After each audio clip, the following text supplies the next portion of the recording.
Date of birth add ചെയ്തിട്ടില്ല. അതെത്രയാ? അത് 16 March 1999. നീ മാർച്ചാണല്ലേ? ആ. അപ്പൊ നീ ചേച്ചിന്ന് വിളിക്കണല്ലോ. ഞാൻ സെപ്റ്റംബറാ, 98 മോഡൽ. അയ്യോ, അതൊരു പ്രശ്നമാണോ? എന്ത് പ്രശ്നം? നിന്റെ മാരിറ്റൽ സ്റ്റാറ്റസ് എന്ന് പറഞ്ഞേ. എന്താ നോക്കണത്? അൺമാരീഡ്. എനിക്കറിയോ നിനക്ക് നാട്ടില് ഭാര്യയും പിള്ളേരൊക്കെ ഉണ്ടോന്നു. അതെന്താടി അങ്ങനെ ഒരു ടോക്ക്? ഇങ്ങനെയൊക്കെ അൺമാരീഡ് ആയിട്ട് നടന്നാ മതിയോ കൂട്ടുകാരാ? ഒരു കല്യാണമൊക്കെ കഴിക്കണ്ടേ?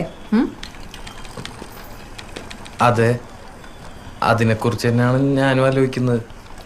ഈ അൺമാരീഡിൽ നിന്നും മാരീഡിലേക്ക് മാറാൻ ഒരൊറ്റ യെസ് മതി. ആരുടെ? പെണ്ണിന്റെ അച്ഛൻ്റെയോ?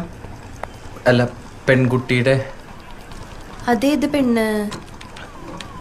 ആ പെൺകുട്ടി ഇപ്പം എൻ്റെ തൊട്ടു മുമ്പിലിരുന്ന് എനിക്ക് CV റെഡിയാക്കി തന്നുകൊണ്ടിരിക്കുക.